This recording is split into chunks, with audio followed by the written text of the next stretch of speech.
ഇനി നമുക്ക് കുറച്ച് അഡ്വാൻസ്ഡ് ആയിട്ടുള്ള CSS റൂൾസും കാര്യങ്ങളൊക്കെ നോക്കാം. അതായത് നമ്മൾ ഇതുവരെ കുറേ സ്റ്റൈൽസൊക്കെ യൂസ് ചെയ്തല്ലോ, അതിനെ ഡീറ്റെയിൽസ് ആയിട്ടൊന്ന് നോക്കാം. ഞാൻ എൻ്റെ ഇവിടെ കോഡ് CSSൽ വന്നു. CSSൽ നമ്മൾ ഫസ്റ്റ് ബോഡി ചൂസ് ചെയ്തിട്ടുണ്ട്. അതായത് ബോഡി എന്ന് പറയുന്ന ഒരു എലമെൻ്റാണ്, അതായത് ഇതൊരു എലമെൻറ്റ് സെലക്ടറാണ്. പിന്നെ നമ്മൾ ഹാഷ് യൂസ് ചെയ്തു. ഹാഷ് യൂസ് ചെയ്തത് ID സെലക്ടറാണ്. ID സെലക്ടർക്കാണ് ഹാഷ് യൂസ് ചെയ്യുന്നത്. വീണ്ടും നമ്മൾ മെയിൻ കണ്ടെയ്നർ എന്ന് പറഞ്ഞ് കൊടുത്തത് അതും ID സെലക്ടറാണ്. പിന്നെ നമ്മൾ ബോക്സസ് എന്ന് പറയുന്നത് കൊടുത്തു. ഇതൊരു ഡോട്ട് വെച്ചാണ് നമ്മൾ സെലക്ട് ചെയ്തിട്ടുള്ളത്. അത് ക്ലാസ് സെലക്ടറാണ്. അപ്പോൾ മൾട്ടിപ്പിൾ എലമെൻറ്റ്സിന് ഒരേ സ്റ്റൈൽ കൊടുക്കേണ്ട സമയത്ത്, അതായത് നമ്മൾക്ക് 3 ബോക്സ് ഉണ്ടായിരുന്നല്ലോ, 3 ബോക്സിന് ഒരേപോലെ സ്റ്റൈൽ കൊടുക്കേണ്ട സമയത്താണ് നമ്മളിവിടെ ക്ലാസ് യൂസ് ചെയ്തത്. അതേപോലെ മാർജിൻ റൈറ്റ്, പിന്നെ വീണ്ടും ഒരു ഡിവ് എലമെൻറ്റ് നമ്മളിവിടെ സെലക്ട് ചെയ്തിട്ടുണ്ട്. അപ്പോൾ ഡിവ് എലമെൻറ്റ് സെലക്ട് ചെയ്തുകൊണ്ട് തന്നെ എല്ലാ ഡിവിനും ആ ഒരു പാഡിങ് 10 അപ്ലൈ ചെയ്യും. പാഡിങ് 10 എന്ന് പറയുന്ന സമയത്ത് 4 വശങ്ങളിലും, ഒരു എലമെൻറ്റിൻ്റെ 4 വശങ്ങളിലും, അതായത് top, right, bottom, left, clockwise ഡയറക്ഷനിൽ, ഒരു ക്ലോക്കിൻ്റെ സൂചി എങ്ങനെയാണോ ചലിക്കുന്നത് ആ ഒരു ഡയറക്ഷനിൽ 4 സ്ഥലങ്ങളിലും സ്റ്റൈൽ അപ്ലൈ ചെയ്യും. ആ ഒരു പാഡിങ് 10 പിക്സൽ അപ്ലൈ ചെയ്യും.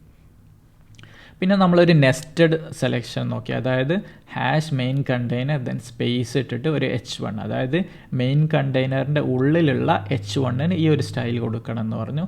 പിന്നെ ലെഫ്റ്റ്, റൈറ്റ് അതൊക്കെ ക്ലാസ്സസ് ആണ്. പിന്നെ ലെഫ്റ്റ് ക്ലാസ്സിൻ്റെ ഉള്ളിലുള്ള IMG, അതായത് ലെഫ്റ്റ് എന്ന് പറയുന്ന ബ്ലോക്കിൻ്റെ ഉള്ളിലുള്ള ഇമേജ് ടാഗ് സെലക്ട് ചെയ്യും. അതായത് ലെഫ്റ്റ് എന്ന് പറയുന്ന ക്ലാസ്സിൻ്റെ ഉള്ളിലുള്ള IMG ഇമേജ് ടാഗ് ചൂസ് ചെയ്യാൻ വേണ്ടി ഉള്ള റൂൾ സെറ്റാണത്.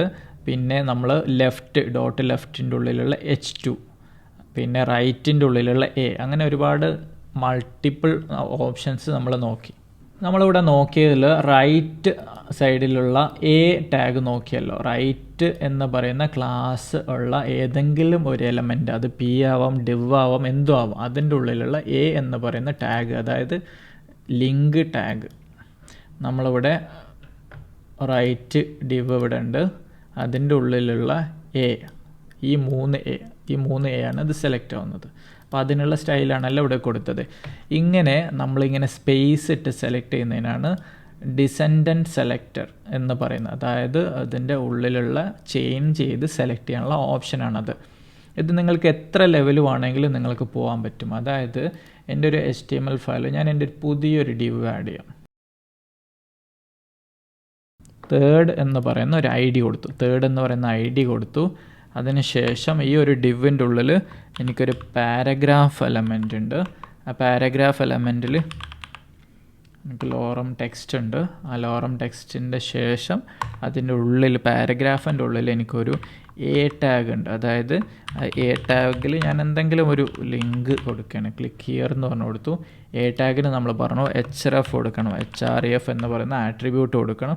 ആട്രിബ്യൂട്ടിൽ ഇപ്പോൾ താൽക്കാലികമായിട്ട് തന്നെ ഹാഷ്, അതായത് ഇത് ക്ലിക്ക് ചെയ്താൽ ഞാൻ എങ്ങോട്ടും പോവില്ല എന്നൊരു ടാഗ് ഞാൻ അവിടെ കൊടുത്തു. അതിനുശേഷം ഞാനത് സേവ് ചെയ്തു.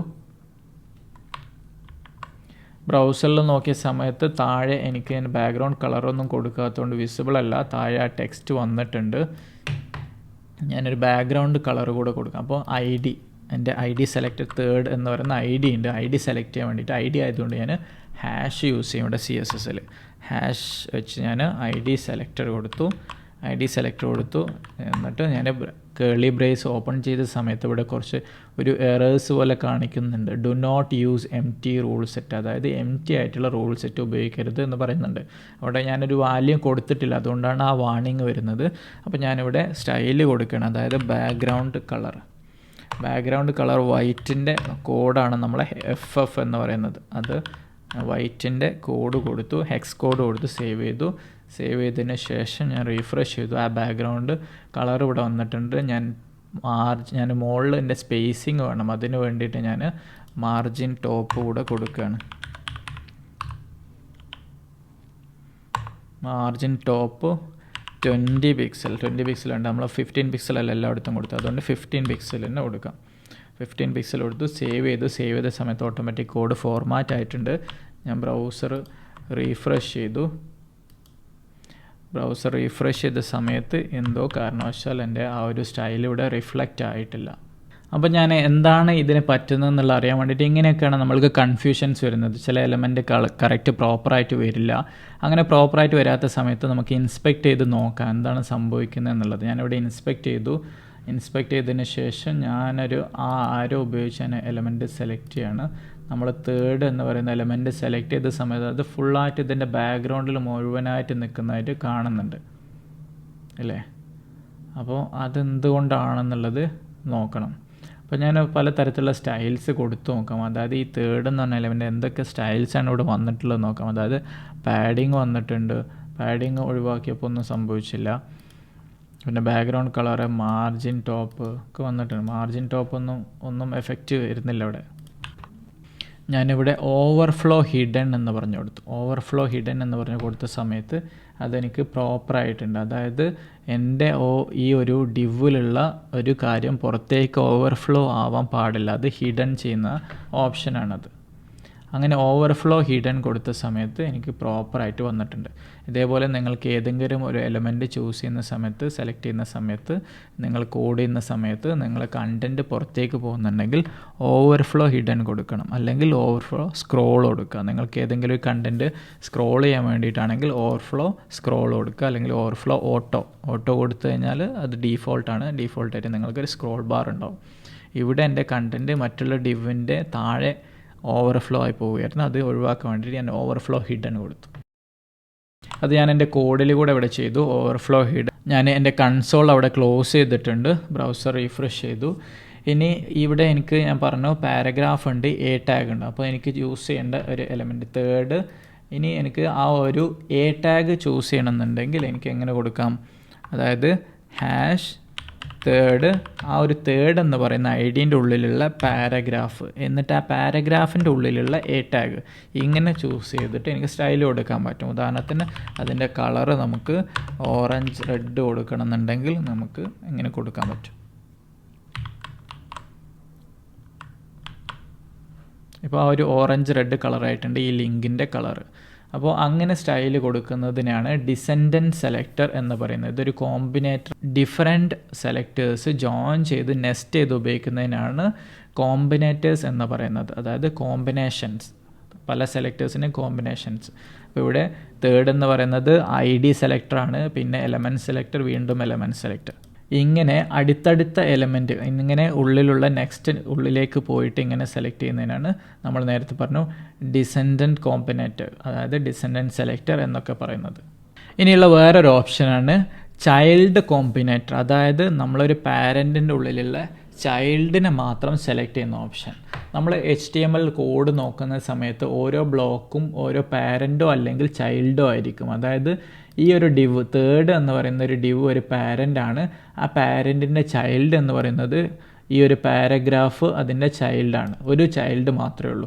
ആ ഒരു പാരഗ്രാഫിൻ്റെ ഉള്ളിൽ വീണ്ടും ഒരു ചൈൽഡ് ഉണ്ട്, അതായത് എ ടാഗ് അതിൻ്റെ ഉള്ളിലാണ്. അങ്ങനെ ഉള്ളിലേക്ക് വരുമ്പോൾ പുറത്തുള്ളതിനെ പാരൻ്റ് എന്നും ഉള്ളിലുള്ളതിനെ ചൈൽഡ് എന്നും പറയും. അപ്പോൾ ഈ പി ടാഗ് എന്ന് പറയുന്നത് ഈ തേർഡ് എന്ന് പറയുന്ന ഡിവ് ടാഗിൻ്റെ ചൈൽഡാണ്. അതേപോലെ തന്നെ ഈ എ ടാഗിൻ്റെ പാരൻറ്റുമാണ്. അപ്പോൾ ഈ എ ടാഗ് എന്ന് പറയുന്നത് ഈ തേർഡ് എന്ന് പറയുന്ന ഡിവിൻ്റെ പേരക്കുട്ടിയാണ്, അതായത് ഗ്രാൻഡ് ചൈൽഡാണ്. അപ്പോൾ നമ്മൾ ഇങ്ങനെ സ്റ്റൈൽ കൊടുക്കുന്നതിന് പകരം നമ്മൾ ചൈൽഡ് കോമ്പിനേറ്റർ യൂസ് ചെയ്യുന്നത് എങ്ങനെയാണെന്ന് നോക്കാം. അതായത് നമ്മുടെ ആ ഒരു ഡിവ് കൊടുത്തതിന് ശേഷം ഡിവിൻ്റെ ID കൊടുത്തതിന് ശേഷം ഒരു ഗ്രേറ്റർ ദാൻ സിമ്പിൾ കൊടുക്കുന്നു, പിന്നെ നമ്മുടെ പാരഗ്രാഫ് കൊടുക്കുന്നു. കളറ് നമ്മൾ മാറ്റിയിട്ട് ഓറഞ്ച് മാറ്റി ഗ്രീൻ കൊടുക്കും. പാരഗ്രാഫിനാണ് ഇപ്പോൾ കൊടുക്കുന്നത് കേട്ടോ. ഞാൻ ബ്രൗസർ റീഫ്രഷ് ചെയ്ത സമയത്ത് എൻ്റെ പാരഗ്രാഫിൻ്റെ കളേഴ്സ് എനിക്ക് ഗ്രീൻ ആയിട്ടുണ്ട്. അപ്പോൾ നമ്മൾ നേരത്തെ കൊടുത്ത ഇങ്ങനെ ഒരു തേർഡിൻ്റെ ഉള്ളിലുള്ള P എന്ന് പറഞ്ഞ് ഇങ്ങനെ കൊടുത്തു കഴിഞ്ഞെന്ന് വിചാരിക്കുക. അങ്ങനെയാണെങ്കിലും ആ സെയിം സ്റ്റൈൽ തന്നെ വരും.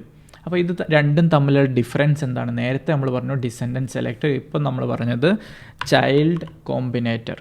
അപ്പോൾ ചൈൽഡ് കോമ്പിനേറ്ററിൻ്റെ സ്പെഷ്യാലിറ്റി എന്താണെന്നുള്ളത് നമുക്ക് നോക്കാം. അതായത് ഞാൻ എൻ്റെ ആ ഒരു ബോക്സിൻ്റെ ഉള്ളിൽ ഒരു പാരഗ്രാഫും കൂടെ ആഡ് ചെയ്യാണ്. ഞാൻ ഒരു പാരഗ്രാഫ് കോപ്പി ചെയ്തു, പാരഗ്രാഫ് ക്ലോസ് ചെയ്തതിന് ശേഷം വീണ്ടും ഒരു പാരഗ്രാഫ് ഇട്ടു. ലിങ്ക് ഞാൻ ഒന്നിൽ മാത്രമേ ഇടുന്നുള്ളൂ കേട്ടോ. അപ്പോൾ എനിക്ക് ഈ ഒരു ഡിവിൻ്റെ ഉള്ളിൽ 2 പാരഗ്രാഫ്സ് ഉണ്ട്. അപ്പോൾ 2 പാരഗ്രാഫ് ഉണ്ട്. ഞാൻ റീഫ്രഷ് ചെയ്ത് നോക്കാം. അതെ, 2 പാരഗ്രാഫും വന്നിട്ടുണ്ട്. ഞാൻ ആ ഒരു നേരത്തെ ആദ്യം കൊടുത്ത രീതിയിൽ സ്റ്റൈൽ കൊടുത്തു, റീഫ്രഷ് ചെയ്തു, അതും റിഫ്ലക്റ്റ് ആയിട്ടുണ്ട്. അപ്പോൾ ഈ 2 സ്റ്റൈലും, അതായത് തേർഡ് പി എന്ന് പറയുന്ന ഒരു ഐഡിയൻ്റെ ഉള്ളിലുള്ള പി സെലക്ട് ചെയ്യാൻ വേണ്ടി പറഞ്ഞു. അത് റിഫ്ലക്റ്റ് ആയി. അതേപോലെ തന്നെ നമ്മൾ ചൈൽഡ് കോമ്പിനേറ്റർ യൂസ് ചെയ്ത സമയത്തും ഈ ഒരു തേർഡ് എന്ന് പറയുന്ന ഡിവിൻ്റെ ഉള്ളിലുള്ള ചിൽഡ്രനായ പി യൂസ് ചെയ്യാൻ വേണ്ടി പറഞ്ഞു. ആ സമയത്തും അതേ സ്റ്റൈൽ തന്നെ റിഫ്ലക്റ്റ് ആയിട്ടുണ്ട്. ഇനി ആക്ച്വൽ ഡിഫറൻസ് എപ്പോഴാണ് വരുന്നതെന്ന് വെച്ച് കഴിഞ്ഞാൽ, രണ്ടാമത്തെ പി നമ്മൾ വേറൊരു ബോക്സിൻ്റെ ഉള്ളിലാണ് ഇട്ട്, അതായത് വേറെ ഏതെങ്കിലും ഒരു എലമെൻറ്റിൻ്റെ ഉള്ളിലാണ്, ഒരു ഡിവിൻ്റെ താൽക്കാലികമായിട്ട് ഞാനൊരു ഡിവിൻ്റെ ഉള്ളിലിടാം. അപ്പോൾ ഒരു ഡിവിൻ്റെ ഉള്ളിലാണെന്ന് വിചാരിക്കുക. അങ്ങനെ ആവുന്ന സമയത്ത് എന്ത് സംഭവിക്കും നോക്കാം. ബ്രൗസർ റീഫ്രഷ് ചെയ്ത് കഴിഞ്ഞാൽ ആദ്യത്തെ പാരഗ്രാഫിന് മാത്രമേ ഗ്രീൻ കളർ സെലക്ട് ആയിട്ടുള്ളൂ, രണ്ടാമത്തെ പാരഗ്രാഫിന് ഗ്രീൻ കളർ വന്നിട്ടില്ല. അതെന്തുകൊണ്ടാണ്? ആദ്യത്തെ നമ്മൾ സെലക്ഷൻ കൊടുത്തത് നമ്മൾ വീണ്ടും പഴയ സെലക്ഷനിലേക്ക് പോകണം, അതായത് ഡിസെൻഡൻറ്റ് സെലക്ടർ നമ്മൾ റീഫ്രഷ് ചെയ്തു, 2 വന്നിട്ടുണ്ട്. കാരണം എന്താണ്? ഈ തേർഡിൻ്റെ ഉള്ളിലുള്ള പി ആണിത്. ഈ 2 പിയും തേർഡിൻ്റെ ഉള്ളിലാണ്. തേർഡ് നമ്മൾ ലൈൻ നമ്പർ 72 ഓപ്പൺ ചെയ്യുന്നത്, ക്ലോസ് ചെയ്യുന്നത് 88. അപ്പോൾ അതിൻ്റെ ഉള്ളിലാണ് ഈ 2 പാരഗ്രാഫും കിടക്കുന്നത്. രണ്ടാമത്തെ പാരഗ്രാഫ് ഒരു ഡിവിൻ്റെ ഉള്ളിലാണെങ്കിൽ പോലും അത് ഫൈനലി കിടക്കുന്നത് ഈ ഒരു തേർഡ് എന്ന് പറയുന്ന ഡിവിൻ്റെ ഉള്ളിലാണ്. അതുകൊണ്ട് ആ സ്റ്റൈൽ ഇവിടെ അപ്ലൈ ചെയ്തു. ഇനി നമ്മൾ പുതിയത് പറഞ്ഞ ചൈൽഡ് കോമ്പിനേറ്റർ യൂസ് ചെയ്യുന്ന സമയത്ത് സംഭവിക്കുന്നത്, ഡയറക്റ്റ് ചൈൽഡ് ആണോ എന്ന് ചെക്ക് ചെയ്യും. അതായത് ഈ ഒരു പാരഗ്രാഫ് എന്ന് പറയുന്നത് ഡയറക്റ്റായിട്ട് ഈ ഒരു തേർഡിൻ്റെ ചൈൽഡാണോ നോക്കും. അല്ല, ഇവിടെ ഇത് ഈ ഒരു ഡിവിൻ്റെ ചൈൽഡാണ്. ഈ ഡിവ് ആണ് തേർഡിൻ്റെ ചൈൽഡ് എന്ന് പറയുന്നത്. അപ്പോൾ ഇതൊരു ഗ്രാൻഡ് ചിൽഡ്രൻ ആയതുകൊണ്ട് ആ ഒരു സ്റ്റൈൽ ഇവിടെ അപ്ലൈ ചെയ്യില്ല. അപ്പോൾ ഇതിൻ്റെ അർത്ഥം, ഈ ഒരു സിമ്പിൾ യൂസ് ചെയ്യുന്നതിൻ്റെ അർത്ഥം ഡയറക്റ്റ് ചൈൽഡിന് അപ്ലൈ ചെയ്യാൻ വേണ്ടിയിട്ടുള്ള സ്റ്റൈലാണെങ്കിലാണ് ഇങ്ങനെ ഈ ഒരു ഗ്രേറ്റർ ദാൻ സിമ്പിൾ യൂസ് ചെയ്ത് സെപ്പറേറ്റ് ചെയ്യേണ്ടത്. ഇനി അടുത്തൊരു ഇമ്പോർട്ടൻ്റ് കോമ്പിനേറ്റർ എന്ന് പറയുന്നത് അഡ്ജസൻറ്റ് സിബ്ലിംഗ് കോമ്പിനേറ്റർ. അതായത് നിങ്ങളൊരു പ്ലസ് ഇട്ട് സെലക്ട് ചെയ്യുന്ന സമയത്ത് എന്താണെന്ന് സംഭവിക്കാൻ നോക്കാം. അതായത് തേർഡ് പ്ലസ് പി ഇങ്ങനെ കൊടുത്തു കഴിഞ്ഞാൽ, ഞാൻ എൻ്റെ ബ്രൗസർ റീഫ്രഷ് ചെയ്ത് കഴിഞ്ഞാൽ എനിക്ക് ആ കളേഴ്സ് വന്നതായിട്ട് ഇവിടെ കാണുന്നില്ല. കാരണം എന്താണ്? ഇങ്ങനെ പ്ലസ് ഇട്ട് ഉപയോഗിക്കുന്നത് അഡ്ജസൻറ്റ് സിബ്ലിംഗ് സെലക്ടർ എന്ന് പറയും. അതായത് സിബ്ലിംഗ് എന്ന് പറഞ്ഞാൽ തേർഡിൻ്റെ സഹോദരൻ അല്ലെങ്കിൽ സഹോദരി, അതിന് മാത്രമേ സെലക്ഷൻ വരുള്ളൂ. അതായത് ഇത് നമ്മൾക്ക് കാണണമെന്നുണ്ടെങ്കിൽ ഒരു പാരഗ്രാഫ് നിങ്ങൾക്ക് ഈ ഒരു ഡിവിൻ്റെ സിബ്ലിംഗ് ആയിട്ട് കൊടുക്കാം. ഇപ്പോൾ നമ്മൾ ഫോൾഡ് ചെയ്യുന്ന ഈ ഐക്കൺ ഉപയോഗിച്ച് നമ്മൾ കോഡ് ഒന്ന് ഫോൾഡ് ചെയ്ത് നോക്കുകയാണ്. നമ്മൾ ഓരോ ബ്ലോക്ക് ഞാൻ ഫോൾഡ് ചെയ്തു. ഓക്കെ, ഇങ്ങനെ ഫോൾഡ് ചെയ്ത സമയത്ത് നമ്മളെ മെയിൻ പാരൻ്റ് എന്ന് പറയുന്നത് ബോഡിയാണ്. ബോഡീൻ്റെ ഉള്ളിൽ ഒരു എലമെൻ്റ് ഉള്ളത്, ഒരു ചൈൽഡുള്ള നവബാർ, പിന്നെ മെയിൻ കണ്ടെയ്നർ, പിന്നെ ഒരു ബോക്സസിൻ്റെ രണ്ടാമത് വേറെ ഒരു ബോക്സസ്, മൂന്നാമത് ബോക്സസ്, നാലാമത് നിങ്ങൾക്കൊരു തേർഡ് എന്ന് പറയുന്ന ഡിവ് ഉണ്ട്. അപ്പോൾ ഇതൊക്കെയാണ് ഈ ഒരു ബോഡീൻ്റെ ചിൽഡ്രൻസ് എന്ന് പറയുന്നത്. അപ്പോൾ ഈ തേർഡ് എന്ന് പറയുന്നത് ഈ ബോക്സിൻ്റെ സിബ്ലിംഗ് ആണ്, അതായത് സഹോദരനോ സഹോദരിയോ ആണ്.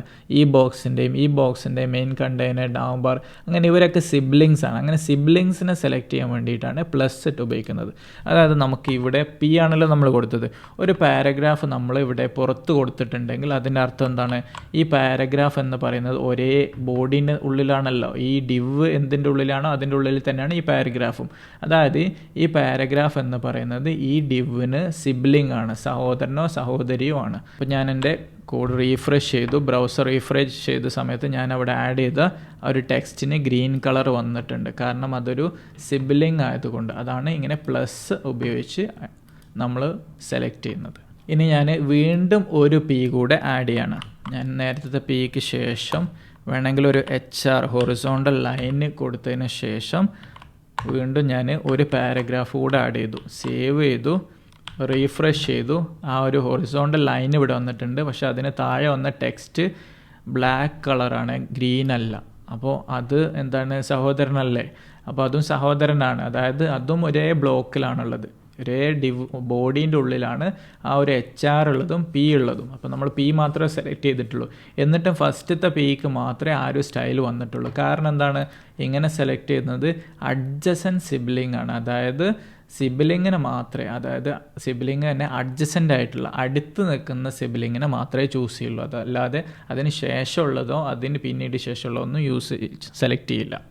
ഇനി നിങ്ങൾക്ക് ഏത് സിബ്ലിങ്ങിനെയും ചൂസ് ചെയ്യണമെന്നുണ്ടെങ്കിൽ നിങ്ങൾക്ക് ജനറൽ സിബ്ലിംഗ് കോമ്പിനേറ്റർ യൂസ് ചെയ്യും. അതായത് നിങ്ങൾ കീബോർഡിൽ ടോപ്പ് ലെഫ്റ്റിലുള്ള ഒരു കീ ഉണ്ട്, ടിൽഡ. ആ ഒരു ടിൽഡ കൊടുത്തു കഴിഞ്ഞാൽ നിങ്ങൾക്ക് അതിൻ്റെ അർത്ഥം ഈ തേർഡ് എന്ന് പറയുന്ന ID-യുടെ സിബ്ലിംഗ് ആയ സഹോദരനായ, ഏത് സഹോദരനായാലോ ദൂരെയുള്ളതോ അടുത്തുള്ളതോ ആയ സഹോദരനായ പാരഗ്രാഫിനെ സെലക്ട് ചെയ്യാൻ വേണ്ടിയിട്ടാണ് കൊടുക്കുന്നത്. അപ്പോൾ നമ്മൾ ബ്രൗസർ റീഫ്രഷ് ചെയ്ത് കഴിഞ്ഞാൽ ആ 2 സഹോദരങ്ങളാണുള്ളത്, പാരഗ്രാഫായിട്ട് 2 സഹോദരങ്ങളാണുള്ളത്.